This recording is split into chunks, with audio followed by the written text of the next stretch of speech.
Hello everyone, welcome to IQ Tab. First of all, Merry Christmas to all of you. I wish you all a very happy and successful life ahead. Okay, so let's move on to our editorial discussion for 25th of December. First of all, let's see कि what all topics we have to discuss. Now, आज के editorial में we'll be covering topics of The Hindu newspaper only because The Indian Express से कोई भी अच्छा editorial नहीं आया है. All editorials are of political point of view. So, The Hindu का जो आज का न्यूज़पेपर है उसके अंदर दो अच्छे editorials आ रखे हैं. One is about COVID medicines के बारे में है जिसके अंदर हम दो न्यू मेडिसिन के बारे में बात करेंगे जिसको रिसेंटली इमरजेंसी अप्रूवल दिया गया है बाय यूएस के एफडीए के द्वारा. ठीक है, तो हम इन दोनों के बारे में बात करेंगे. And second will talk about कि क्या सच में ओमिक्रॉन के केसेस इंडिया के अंदर इतने कम है. नाउ एज वी नो कि इंडिया के अंदर केसेस सिर्फ 200 के आसपास दिखा रहे हैं. We are a country of around 1.3 billion people, right. तो क्या सच में हमारा जो ओमिक्रॉन केसेस है इतना कम है? क्या इसकी रियलिटी है और क्या ऐसा हो सकता है, हम इसके बारे में बात करेंगे. और अगर आपको याद होगा कि कुछ दिनों पहले हमने एक एडिटोरियल था जिसको डिस्कस नहीं किया था, तो उसको आज हम इसको भी डिस्कस कर लेंगे अबाउट फॉरेस्ट राइट्स एक्ट कि 2006 के अंदर ये पर्टिकुलर एक्ट आया था. इट हैज बीन 2021 यानी कि 15 साल ऑलरेडी हो चुका है. क्या जितने भी ट्राइबल्स थे जिनको एफआरए यानी कि फॉरेस्ट राइट्स एक्ट के अंदर जो बेनिफिट मिलना था, क्या वो सारे बेनिफिट्स मिल रहे हैं? What are the main problems and क्या कैसे कैसे हम इसको चेंजेस ला सकते हैं इसके अंदर. Okay, so let's move on to our first जो एडिटोरियल हमें डिस्कस करना है. It is about new mode of treatment for Covid virus. Now यहाँ पर दो आप डिजीज का मतलब दो आप यहाँ पर न्यू टैबलेट्स देख सकते हैं. ये एक मर्क कंपनी और एक फाइजर कंपनी, इन दोनों ने अपने अपने ओरल ट्रीटमेंट्स निकाले हैं. हम इसके बारे में समझते हैं.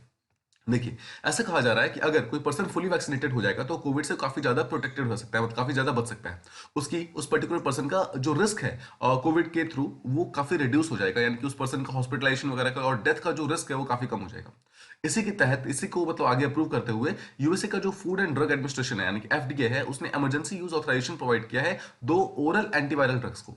Okay, first of all let's understand कि ओरल क्या होता है. ओरल का सीधा सा मतलब है जिसको आप टैबलेट की तरह खा सकते हैं. अभी तक आप जितने भी वैक्सीन वगैरह ले रहे थे या फिर जितने भी वैक्सीन आपने देखे होंगे कोविड के, वो सबके सब इंजेक्शन के फॉर्म में थे, लेकिन ये ओरल वैक्सीन है. इसका मतलब है ये ओरल दवाई है, यानी कि एक टैबलेट की तरह आप इसको सिंपली खा सकते हो.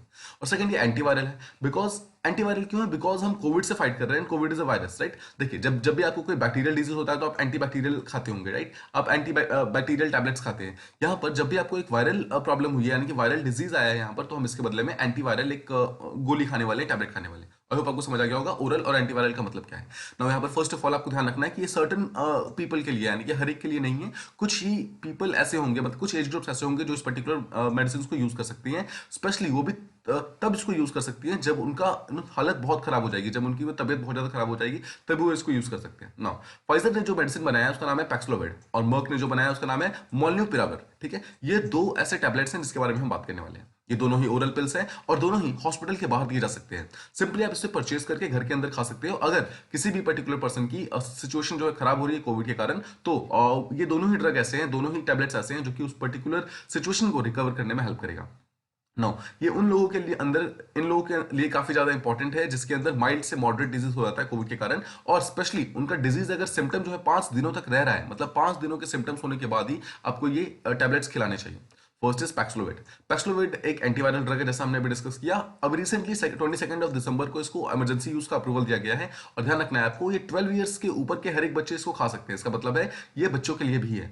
इसकी एफिशिएंसी अराउंड 88% के आसपास है. ठीक है, ये हॉस्पिटलाइजेशन और डेथ को 88% तक रोक सकता है. इसकी इतनी एफिशिएंसी है जो इसके फाइनल डेटा के अंदर रिलीज हुआ है. Second is मोल्नुपिराविर.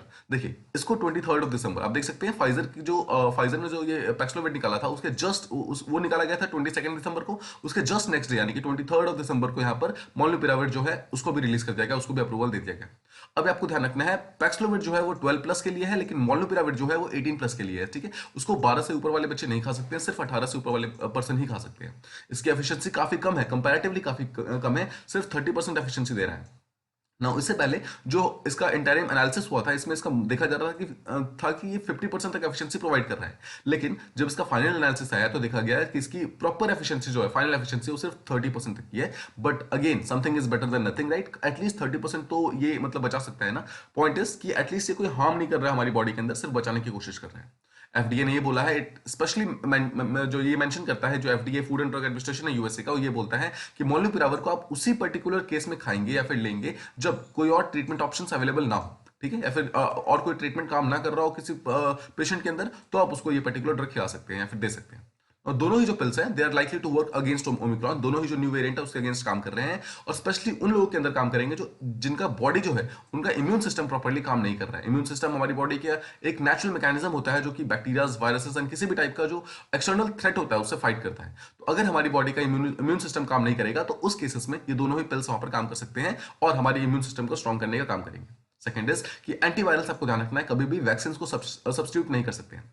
एंटीवायरल देखिए एक टाइप का टैबलेट होता है, राइट? टैबलेट उस टाइम खाई जाती है जब प्रॉब्लम ऑलरेडी बढ़ जाती है, बट वैक्सीन एक ऐसी चीज है जिसको प्रॉब्लम को बढ़ने ही ना दे इस चीज के लिए दिया जाता है। आप समझ रहे हैं? वैक्सीन एक प्री एम्प्टिव होता है, लेकिन एंटीवायरल जो होता है वो पोस्ट एम्प्टिव होता है, यानी कि वैक्सीन को आप बीमारी ना आए इसलिए यूज करते हो, पर बीमारी अगर आ जाए उसके बाद आप एंटीवायरल जो दवाइयां होती है वो खाते हो। आई होप आपको दोनों में डिफरेंस समझ आ गया होगा। नाउ ये बोला गया है कि कम से कम 5 दिनों का सिम्टम हो जाएगा उसके बाद ही आप इन दवाइयों को खिला सकते हैं।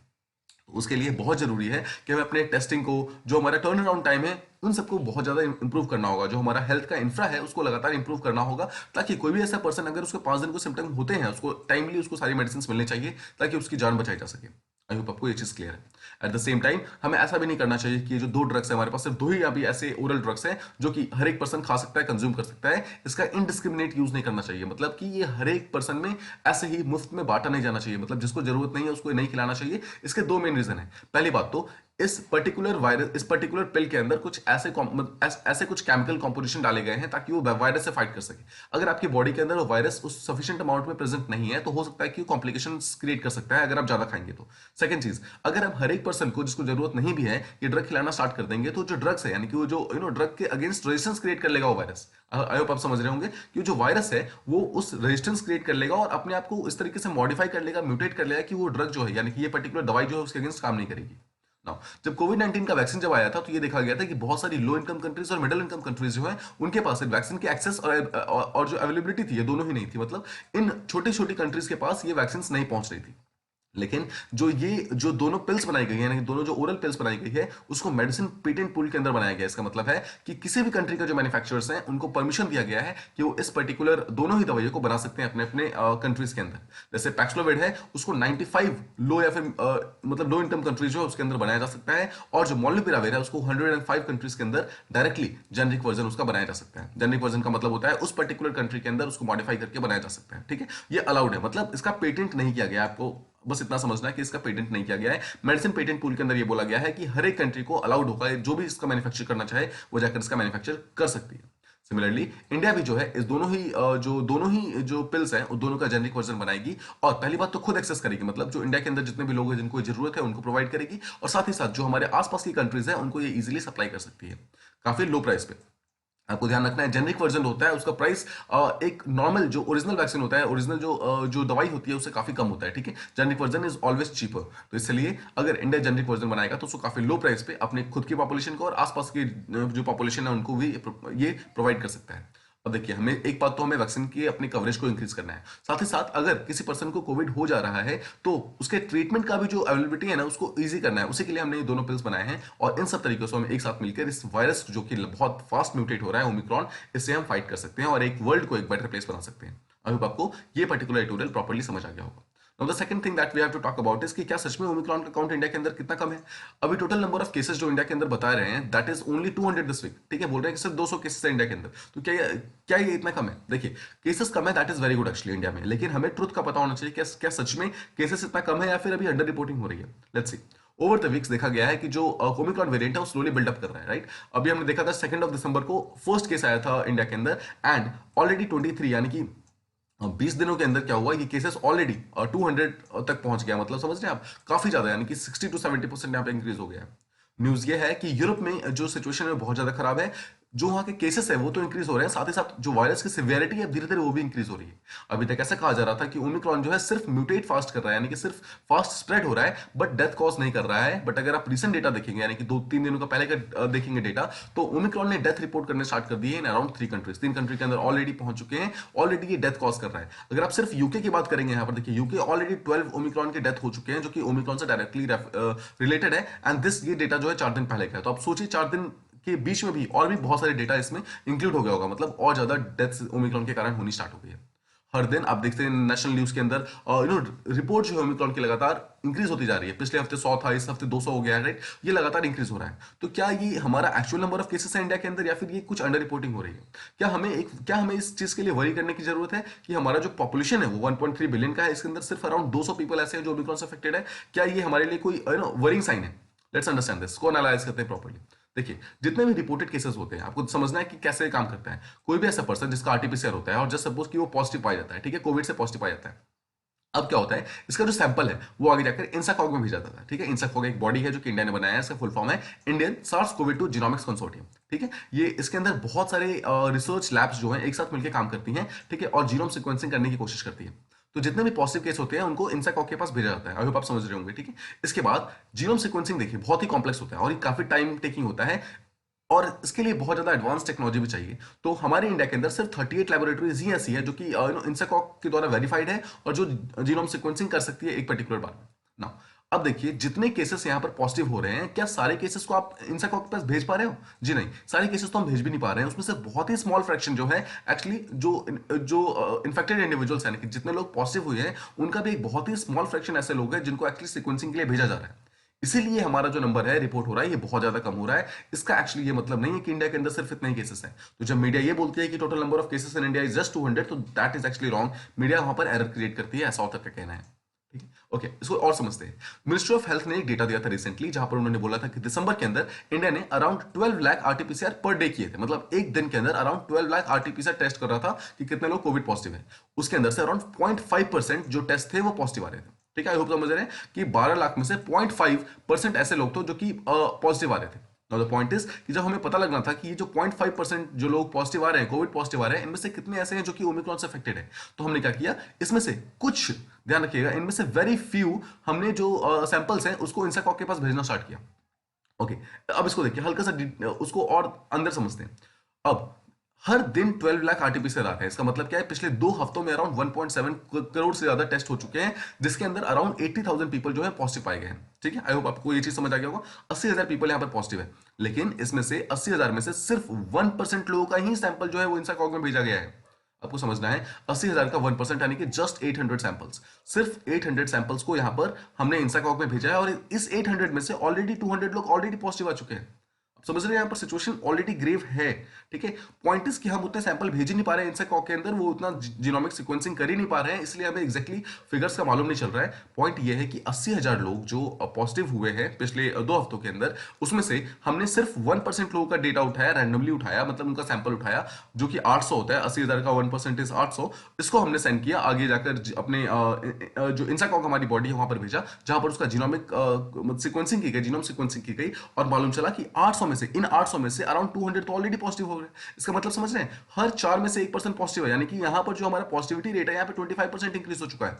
यहां पर जो हम कर रहे हैं ये तो ऑल्दो सिर्फ 0.5% है, बट जितने लोग ओमिक्रॉन से अफेक्टेड है वो इज अराउंड 25% जितने हमारे पास सैंपल्स आए हैं। अगर हम इस पर्टिकुलर केसेस पे देखेंगे तो टोटल हमारे यहाँ पर 80,000 जो हैं लोग हैं जो कि टोटल पॉजिटिव पाए गए हैं। यहाँ देखिए, देखिए टोटल यहाँ पर देख सकते हैं 80,000 लोग हैं जिनको पॉजिटिव आया पिछले 2 हफ्ते में। तो इसका मतलब है अगर हम इस पर्टिकुलर थ्योरी को लगाएं तो 80,000 में से अगर 25% देखें उसका, यानी कि 20,000 लोग हो सकता है ना। आपको ध्यान रखना है, this is not the actual figure, ये सिर्फ एक डेटा है, एक रिलेटिव डेटा है जो कि शो कर रहा है कि अगर हम उस पर्टिकुलर ट्रेंड को फॉलो करें जिसमें हर 800 में से 200 बंदे वो हो रहे हैं, मतलब पॉजिटिव हो रहे हैं ओमिक्रॉन से, इसका मतलब है कि हर 25% लोग जो हैं वो ओमिक्रॉन से पॉजिटिव है। इसका मतलब है टोटल 80,000 में से 20,000 पर्सन हो सकता है कि ऑलरेडी कोविड पॉजिटिव हो। लेकिन साथ ही साथ आपको यह भी ध्यान रखना है कि जितने लोगों का यहाँ पर सैंपल भेजा जा रहा है उसमें ज्यादातर इंटरनेशनल ट्रैवलर्स, और जैसा हमें पता है कि ज्यादातर जो केसेस हमारे यहाँ देखे गए हैं वो इंटरनेशनल ट्रैवलर्स के अंदर देखे गए हैं। तो क्या हमें इस पर्टिकुलर चीज पे वरी करने की जरूरत है? देखिए, बोला जा रहा है कि जो 20,000 केसेस है ये बहुत ज्यादा एक एग्जेजरेशन है। ऑथर बोलते हैं कि बहुत ज्यादा एग्जेजरेशन है, हो सकता है कि 20,000 ना हो, बट इसको भी अगर हम कम कर दे, सिर्फ ये तो चलो हम 25% ले रहे हैं, उसको भी कम करके अगर हम 2.5% ले ले तब भी तो 20,000 का 2,000 हो जाएगा ना, तो स्टिल इट इज 2,000। तो अभी भी तो हमारे यहाँ पर कम से कम 2,000 केसेस होने चाहिए, मतलब एटलीस्ट इंडिया के अंदर ऑलरेडी 2,000 केसेस आ चुके हैं, ठीक है, ऐसा ऑथर का कहना है। लेकिन एक्चुअल जो फिगर हमारे यहाँ पे शो हो रही है that is around just 200, right. तो आप देख सकते हैं कितना ज्यादा डिफरेंस है यहाँ पर। नो, ये काफी स्मॉलर है, और ऑल्दो इसमें कोई इशू नहीं है, मतलब 200 के आसपास हमारे यहाँ पे शो हो रहे हैं, लेकिन एक्चुअली जो इसका फिगर है वो अराउंड 2,000 के आसपास होनी चाहिए। प्लस आपको ये भी ध्यान रखना होगा कि सिर्फ इंटरनेशनल ट्रैवलर्स नहीं है जो कि इंडिया के अंदर ओमिक्रॉन से अफेक्टेड है, बहुत सारे ऐसे लोग भी हैं जो जिनका इंटरनेशनल ट्रैवलिंग से कोई भी कनेक्शन नहीं था, वो भी यहाँ पर पॉजिटिव पाए गए हैं।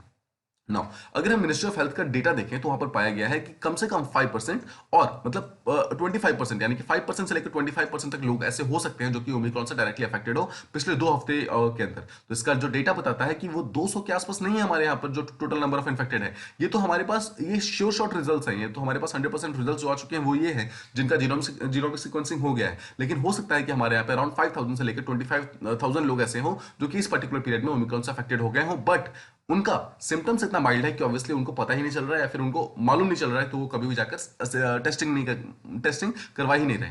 अभी आपको ये चीज मालूम चल रही होगी ना।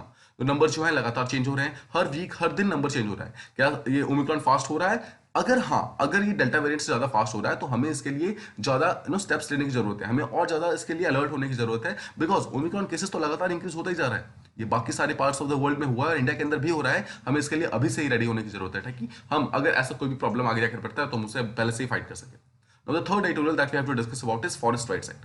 उसके बियॉन्ड है क्या हमें देखने की जरूरत है, क्या फॉरेस्ट राइट्स एक्ट सही से काम कर रहा है फिर नहीं कर रहा है। फर्स्ट ऑफ ऑल हम देखते हैं कि फॉरेस्ट राइट्स एक्ट के कुछ इंपॉर्टेंट प्रोविजंस क्या है, राइट। हम इसमें से कुछ इंपॉर्टेंट प्रोविजंस के बारे में बात करेंगे जो हमारे इस एडिटोरियल को समझने में हमें हेल्प करेंगे। ओके, देखिए 2006 के अंदर इस पर्टिकुलर एक्ट को लाया गया था और इसका जो इन इफेक्ट 2008 के अंदर आता है, मतलब 2006 के अंदर ये एक्ट लाया गया पर इसका प्रैक्टिस जो है 2008 से स्टार्ट होता है। इसके अंदर एक इंपॉर्टेंट चीज जो लिखी हुई है वो ये है कि it recognises the forest dwellers individual rights. जो ये फॉरेस्ट डवेलपर्स होते हैं, मतलब जो फॉरेस्ट में काम वगैरह करते हैं या फिर जो फॉरेस्ट में रहते हैं, उनका जो इंडिविजुअल राइट्स है ओवर देयर लैंड, जिस पर्टिकुलर लैंड पे वो रह रहे हैं उनको ये रिकॉग्नाइज करता है। साथ ही साथ जो विलेजर्स का राइट को भी ये मतलब एडमिनिस्ट्रेट करता है, मतलब मानता है to manage and conserve the forest. मतलब समझ रहे हैं, यहाँ पर दो टाइप की राइट्स की बात की जा रही है, एक तो इंडिविजुअल लेवल की और एक विलेज लेवल की। यानी कि इंडिविजुअल लेवल की कोई पर्सन अगर किसी लैंड पे रह रहा है, वहां पे फॉरेस्ट के कोई काम वगैरह कर रहा है, तो वहां पर उसको राइट्स दिया जा रहा है कि ठीक है अब यहाँ पर रहकर कुछ काम कर सकते हो। और सेकंड, जो विलेजर्स लेवल पे है, एक विलेज को, एक पर्टिकुलर फॉरेस्ट को कंजर्व और मैनेज करने का राइट भी यहां पर दिया जा रहा है। देखिए सबसे पहले हम इंडिविजुअल राइट्स के बारे में समझते हैं। बोला गया है कि कोई भी एसटी, कोई भी शेड्यूल्ड ट्राइब का कोई पर्सन है, वो किसी भी पर्टिकुलर पर्सन के अंदर किसी पर्टिकुलर लैंड के अंदर अगर 13 दिसंबर 2005 से पहले से रह रहा है और अगर वो 4 हेक्टेयर तक का लैंड है तो उसको उस पर्टिकुलर लैंड पे फुल राइट है। मतलब उसको उस पर्टिकुलर लैंड पे कोई भी काम करने का, कोई भी कल्टीवेशन करने का, वहां पे रहने का पूरी तरीके से राइट दिया जाता है। आई होप आपको समझ आ रहा होगा। 13 दिसंबर 2005 से पहले अगर कोई भी एक पर्टिकुलर लैंड पे रह रहा है, ठीक है, उससे पहले से, तो उसमें से 4 हेक्टेयर लैंड ऐसा होगा जो कि उसको दे दिया जाएगा कुछ भी काम करने के लिए। अब मान लीजिए कोई नॉन ट्राइबल है, ये तो हमने बात किया एसटी के बारे में, ठीक है, कोई भी जो ट्राइबल है। अब कोई नॉन ट्राइबल है तो उसको पहली बात तो अगर वो भी किसी ऐसे फॉरेस्ट पे रह रहा है, ठीक है, तो पहले उसको अपनी फैमिली का रेजिडेंस प्रूव करना होगा। अगर वो 2005 से पहले वहां पे रह रहा है तो उसको भी वो लैंड दे दिया जाएगा। I hope this much is clear, ठीक है। ओके, अब समझते हैं कम्युनिटी फॉरेस्ट राइट्स क्या दिए हैं, जो विलेज लेवल पे जो राइट्स दिए गए थे वो क्या है। देखिए इसमें ये बोला गया है कि ग्राम सभा के लेवल पे एक राइट्स प्रोवाइड किए जाएंगे हर एक विलेज को, जिसमें बोला जाएगा कि कोई भी फॉरेस्ट, ठीक है, उस विलेज बाउंड्री के अंदर होगा तो उसको मैनेज करने का जो प्रॉपर राइट्स है, सारे के सारे जो राइट्स है वो सबके सब उस विलेज की एडमिनिस्ट्रेशन को दे दिया जाएगा। जो विलेजर्स हैं उनको ये भी परमिशन होगी कि उस पर्टिकुलर एरिया के अंदर, विलेज के अंदर जितने भी माइनर फॉरेस्ट प्रोड्यूस हैं, एमएफपी हैं, एक्सेप्ट टिम्बर को छोड़ देना, टिम्बर यानी कि लकड़ी को छोड़ दीजिए, उसके अलावा जितने भी एमएफपी है उन सबको आप कलेक्ट कर सकते हो, यूज कर सकते हो और डिस्पोज कर सकते हो अपने काम के लिए, अपने फायदे के लिए। इसके अलावा उस पर्टिकुलर फॉरेस्ट लैंड में वो ग्रेजिंग कर सकते हैं, मतलब अपने गाय भैंस को जो जो लोग खाना खाते हैं उसके लिए ला सकते हैं। साथ ही साथ जितने वाटर बॉडीज है उसको भी वो लोग यूज कर सकते हैं। ना ये आपने जो भी डिटेल्स थे इस पर्टिकुलर एक्ट के बारे में वो समझ लिया। अब हम इस पर्टिकुलर एडिटोरियल को समझने की कोशिश करते हैं। देखिए फॉरेस्ट राइट्स एक्ट जैसा हमने देखा 2006 के अंदर आया था, तो उसको 15 साल हो चुके हैं, लेकिन इसका इंप्लीमेंटेशन आज तक कभी भी स्मूथ नहीं हो पाया। हम समझते हैं। सबसे पहले तो फर्स्ट स्टेज में ये बोला गया था कि एक फॉरेस्ट राइट्स कमेटी बनाई जाएगी जो कि हर एक विलेज के लेवल पे होगी, जहां पर जो ग्राम सभा है वो डिसाइड करेगा कि फॉरेस्ट राइट्स कमेटी के अंदर मेंबर्स कौन कौन होंगे। अब जो ग्राम सभा है उसके 2/3 मेंबर जो है एक साथ प्रेजेंट होने चाहिए और वो एक साथ मिलकर डिसाइड करेंगे कि फॉरेस्ट राइट्स कमेटी हर एक जो विलेज लेवल पे बनाया जाएगा उसके कौन कौन मेंबर्स होंगे। लेकिन ये प्रोसेस कहीं फॉलो ही नहीं होता है। ऐसा देखा गया है कि बहुत जगहों पर ये फॉरेस्ट राइट्स कमेटी ग्राम सभा के द्वारा नहीं बनाई जाती है। जो डिस्ट्रिक्ट मजिस्ट्रेट है जब बार बार नोटिस भेजते हैं तब जाकर जो पंचायत की सेक्रेटरीज है वो इस पर्टिकुलर चीज को बनाती है। एक्चुअली पंचायत के पास ये पावर है ही नहीं, ये पावर एक्चुअली ग्राम सभा के पास है, लेकिन बहुत सारे विलेजेस में ये पावर जो है पंचायत इस चीज को यूज कर रहा है। सेकंड, जितने भी नॉमिनेशंस वगैरह किए जाते हैं इस पर्टिकुलर राइट्स कमेटी के अंदर कौन कौन मेंबर बनेगा, तालुका लेवल पे, डिस्ट्रिक्ट लेवल पे कौन इसका मेंबर बनेगा, ये ट्रांसपेरेंट नहीं है। मतलब वो लोग किसी को भी बना देते हैं, कोई भी किसी टाइप का क्राइटेरिया नहीं है, किसी टाइप का कोई भी कोई ऐसा क्वालिफिकेशन उन्होंने नहीं रखा है कि कौन पर्टिकुलर पर्सन इस कमेटी का मेंबर बन सकता है और कौन इसका मेंबर नहीं बन सकता है। इसके अलावा वुमेन्स का कंट्रीब्यूशन देखिए, फॉरेस्ट इकोनॉमी के अंदर कितना ज्यादा है ये हम सब जानते हैं, राइट। उनको इक्वल राइट्स देने की बात की गई है इस पर्टिकुलर एक्ट के अंदर, फॉरेस्ट राइट्स एक्ट के अंदर उनको इक्वल राइट्स देने की बात की गई है। इसके अलावा उनको बोला गया है कि डिसीजन मेकिंग के हर एक स्टेप पे, एवरी सिंगल स्टेज पे उनको इक्विटेबल रोल दिया जाएगा, मतलब इक्वल रोल दिया जाएगा एज कंपेयर टू मैन। लेकिन इसके बावजूद देखा गया है कि वुमेन्स का रोल यहाँ पर हार्डली विजिबल है, मतलब उनको ऑन ग्राउंड जब ऑन पेपर जब बात करते हैं तो वहां पर उनको राइट्स नहीं दिए जाते हैं। 2020 यानी कि कोविड आने से पहले जब हमने एक डेटा उसको दिखाया, मतलब जब रिलीज किया था, तो डेटे के अनुसार ये मालूम चला था कि अराउंड 42 लाख से ज्यादा लोग ऐसे थे जिन्होंने क्लेम किया था कि वो एक पर्टिकुलर लैंड पे रहना चाहते हैं। ठीक है, उन्होंने किया था इंडिविजुअल प्लस कम्युनिटी दोनों को मिलाकर, जैसे हमने अभी बात किया, टोटल 4 हेक्टेयर लैंड को वो लोग वो कर सकते ओन कर सकते हैं, राइट, किसी भी फॉरेस्ट लैंड में। तो टोटल 42 लाख से ज्यादा एक ऐसे ऑलरेडी क्लेम्स एप्लीकेशन आ चुके हैं, लेकिन उसमें से सिर्फ 46% लोगों को ही एप्लीकेशन दिया गया है। इसके बावजूद जो फॉरेस्ट डिपार्टमेंट है, यानी कि जो इंडिया का फॉरेस्ट डिपार्टमेंट है, वो ये बोलता है कि इंप्लीमेंटेशन जो है इस पर्टिकुलर प्रोसेस का पूरी तरीके से कंप्लीट हो चुका है। मतलब समझ रहे हैं, सिर्फ 46% एप्लीकेंट्स को ही अभी राइट्स दिए गए हैं, और अभी ये लोग बोल रहे हैं कि पूरी तरीके से कंप्लीट हो गया, बट ये कंप्लीट नहीं हुआ है। जो फॉरेस्ट डिपार्टमेंट है वो ये बोल रही है कि बहुत सारे लोग जो जेन्युइन क्लेम्स है, जो वहां पर रहना चाहते हैं, उनको यहाँ पर ओवरलुक किया जा रहा है, उनको वहां पर छोड़ दिया जा रहा है। अब पॉइंट है कि फॉरेस्ट डिपार्टमेंट यहां पर कैसे बोल सकती है, फॉरेस्ट डिपार्टमेंट यहां पर ऐसे बोल सकती है बिकॉज जो टाइटल्स ऑल्दो ग्रांट किया जाता है वो मिनिस्ट्री, फॉरेस्ट मिनिस्ट्री के द्वारा किया जाता है, यानी जो एनवायरमेंट मिनिस्ट्री है उसके द्वारा किया जाता है, बट जो लैंड है वो तो डायरेक्टली फॉरेस्ट डिपार्टमेंट के अंदर आता है ना, राइट। तो जो लैंड है जिसके ऊपर वो पर्टिकुलर ट्राइबल लोग जो हैं वो क्लेम मांग रहे हैं, वो लैंड उसका है, और फॉरेस्ट डिपार्टमेंट इस चीज को सपोर्ट कर रहा है। दे आर सेइंग कि उन पर्टिकुलर पर्संस को उस पर्टिकुलर लैंड के ऊपर प्रॉपर क्लेम मिलना चाहिए, बिकॉज वो ये डिजर्व करते हैं, स्पेशली अंडर द लॉ। जो फॉरेस्ट राइट्स एक्ट है उस लॉ के अंदर भी ये लिखा हुआ है कि उनको एक पर्टिकुलर लैंड के ऊपर उनका प्रॉपर क्लेम मिलना चाहिए। Besides the extent of land जो दिया भी गया है, 46% जो दिया ही गया है, दैट वाज फार स्मॉलर। जो 4 हेक्टेयर्स की बात हम कर रहे हैं कि 4 हेक्टेयर मिलना चाहिए, वो उतना तो मिल ही नहीं रहा है, जितना सीलिंग है 4 हेक्टेयर का उतना तो मिल ही नहीं रहा है। और जो लोग हैं जिनको लैंड मिल भी रहा है वो कभी प्रोटेस्ट नहीं करते हैं। क्यों प्रोटेस्ट नहीं करते हैं? उनको लगता है कि ऐसा ना हो कि जो हमें लैंड मिला है वो भी अथॉरिटीज छीन ले उसको भी, इसलिए वो आगे जाकर प्रोटेस्ट भी नहीं करते हैं। ठीक है, अब देखिए बहुत सारे ऐसे वेलफेयर और डेवलपमेंट स्कीम्स भी हैं जो कि रूरल डिपार्टमेंट है, विलेज डिपार्टमेंट है, ये सब चलाता है, लेकिन ये कहीं पर भी उस ट्राइबल्स लोगों के पास पहुंच ही नहीं पाते, वहां तक एक्सटेंड नहीं हो पाते। ठीक है, तो ये बहुत बड़ा प्रॉब्लम है जो कि एक्चुअली हम लॉज तो बना देते हैं, बहुत सारी चीजों को रेगुलेट कर देते हैं, लेकिन जब उसकी इंप्लीमेंटेशन की बारी आती है तो हम उस पर्टिकुलर चीज को प्रॉपर्ली इंप्लीमेंट नहीं कर पाते हैं। ठीक है, ऐसा देखा गया है कि बहुत सारे लोग जिनके पास लैंड पोजेशन होना चाहिए था अब तक की फॉरेस्ट राइट्स एक्ट के अंदर, उनको अभी तक प्रॉपर डॉक्यूमेंट्स वगैरह भी नहीं मिले। ठीक है, मतलब लैंड दे दिया है बट उनको अभी तक डॉक्यूमेंट्स नहीं दिया है। ओवरऑल इसका बहुत बड़ा रीजन यह है कि ट्राइबल लोगों को उनके राइट्स के बारे में पता नहीं है, उनके राइट्स के बारे में पुअर अवेयरनेस है। अगर उन्हें प्रॉपर्ली पता होगा कि उनके राइट्स क्या है तो शायद वो बेटर डिसीजन मेकिंग कर सकते हैं। नाउ इसके लिए बहुत इंपॉर्टेंट है that there should be a fair understanding of the act, और स्पेशली ट्राइबल्स के अंदर जो एक्ट है, जो फॉरेस्ट राइट्स एक्ट है, उसको प्रॉपर्ली समझाना होगा, प्रॉपर्ली उनको बताना होगा कि क्या क्या उनके राइट्स हैं, ताकि ये इंप्लीमेंटेशन प्रोसेस जो है ज्यादा फास्ट हो सके और ज्यादा अच्छे से हो सके। अब देखिए इसके लिए एनजीओ जो है बहुत ही इंपॉर्टेंट रोल प्ले कर सकते हैं। जैसे कि गुजरात के अंदर देखा गया है कि जो एनजीओज हैं वहां पर बहुत सारे बेनिफिशियरीज की हेल्प करते हैं एवरी सिंगल स्टेप पे, और उनको उनका हक दिलाने में हेल्प करते हैं। But states like Chhattisgarh, Odisha ऐसे स्टेट्स है जहां पर एनजीओ उतने ज्यादा एक्टिव नहीं है, प्रोएक्टिव नहीं है। उसी कारण यहाँ पर स्पेशली जो इंसिडेंसी का इशू है, उसके कारण यहाँ पर जो एनजीओ है उतने ज्यादा एक्टिव नहीं है, उसके कारण यहाँ पर जो फॉरेस्ट राइट्स एक्ट है प्रॉपर्ली इंप्लीमेंट नहीं हो पाया है। एविडेंस ये भी बोलता है that the implementation was better ऐसे एरियाज में जो कि अर्बन एरियाज के आसपास थे, जो अर्बन सेटिंग्स के आसपास थे, वहां पर इंप्लीमेंटेशन प्रॉपर्ली हो जाता है। बट जैसे ही अर्बन से दूर जाते हैं, रूरल एरियाज में या फिर विलेज एरियाज में जाते हैं, तो उसका इंप्लीमेंटेशन जो है पूरी तरीके से खराब होना स्टार्ट हो जाता है।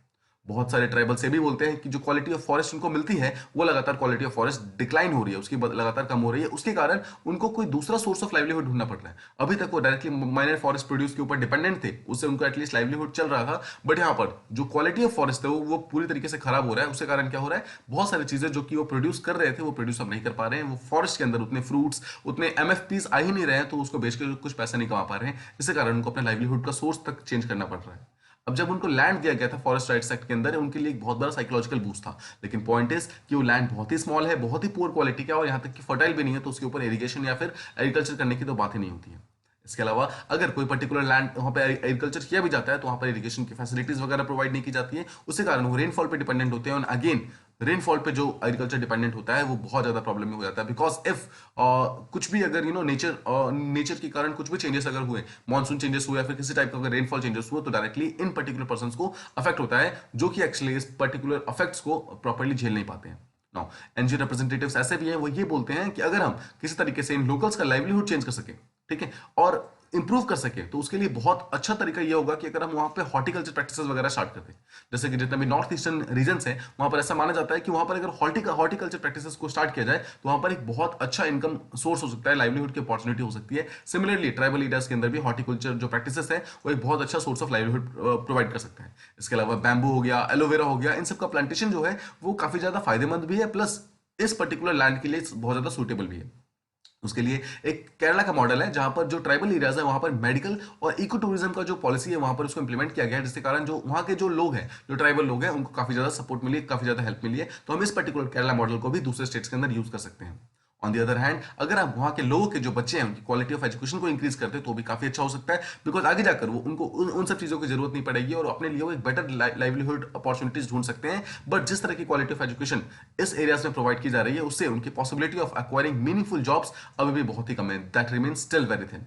Those accustom to urban culture, ऐसे लोग जो कि अपने गांव छोड़कर शहरों की तरफ आए हैं और वहां पर फॉरेस्ट राइट्स में काम करना चाहते हैं, फिर किसी भी दूसरे जॉब्स में काम करना चाहते हैं, वो अपने विलेजेस में आते कि वापस में भी नहीं जाना चाहते। उसका रीजन ये है कि बिकॉज उनको पता है आगे जाकर अगर फॉरेस्ट राइट्स एक्ट नाम का कोई एक्ट हमारे पास है भी तो उसके अंदर हमें प्रॉपर प्रोविजंस मिलते ही नहीं है, हमें प्रॉपर फायदे मिलते ही नहीं है। बहुत सारे सिविल सोसाइटी ग्रुप्स एंड जो डिफरेंट एनजीओज हैं उनका ये कहना है कि ऐसे एरियाज में, स्पेशली जो ट्राइबल एरियाज है, वहां पर स्किल बेस्ड एजुकेशन प्रोवाइड करना चाहिए। मतलब वो जो लोग हैं उनको जो आप नॉर्मल एजुकेशन प्रोवाइड करते हैं उससे ज्यादा बेटर होगा कि आप उनको स्किल्स प्रोवाइड करो, वोकेशनल ट्रेनिंग वगैरह प्रोवाइड करो, ताकि उनको अश्योर्ड जॉब्स वगैरह मिल सके, मतलब उनको जॉब मिले। और स्पेशली वो जितने भी इस पर्टिकुलर विशियस सर्कल के अंदर फंस के रह गए हैं कि जहां पर family by family, generation by generation वो उसी फॉरेस्ट के अंदर रह पा रहे हैं, उससे बाहर निकल सके और वो अपने अपने एरियाज के अंदर वंडर्स कर सके। Majority of the tribal communities ऐसे भी हैं जो कि पुअर है, लैंडलेस है, वो स्मॉल स्केल फार्मिंग करती है, पेस्टोलिज्म करती है, यानी कि जानवरों को अपने पास रखती है, उससे फायदा उठाने की कोशिश करती है, नोमैडिक हर्डिंग करती है। पॉइंट इज कि इन सब से बहुत एक अश्योर्ड सोर्स ऑफ लाइवलीहुड नहीं मिल सकता है। अगर हम ह्यूमन डेवलपमेंट इंडेक्स की भी बात करें, जो ट्राइबल पॉपुलेटेड स्टेट्स है जैसे कि झारखंड है, वो नेशनल एवरेज से बहुत ही कम है ह्यूमन डेवलपमेंट इंडेक्स में, यानी कि वहां के जो लोग हैं उनको प्रॉपर ह्यूमन डेवलपमेंट भी नहीं मिल पाती है। तो ये था आज के जो एडिटोरियल्स थे, उसमें जितने भी ऑथर्स थे हमारे, उनका कहना ये था, उनका जो स्पीच और एक्सप्रेशन था हमने उसको प्रॉपर्ली डिस्कस करने की कोशिश की है। आई होप आपको सारे एडिटोरियल्स प्रॉपर्ली समझ आ गए होंगे। अगर आपके कोई भी क्वेश्चंस वगैरह होंगे तो आप कमेंट बॉक्सेस में दे सकते हैं, हम उसके आंसर जल्दी से जल्दी करने की कोशिश करेंगे। I hope you like the video. If you like it please do like, share and subscribe, and thank you so much for listening.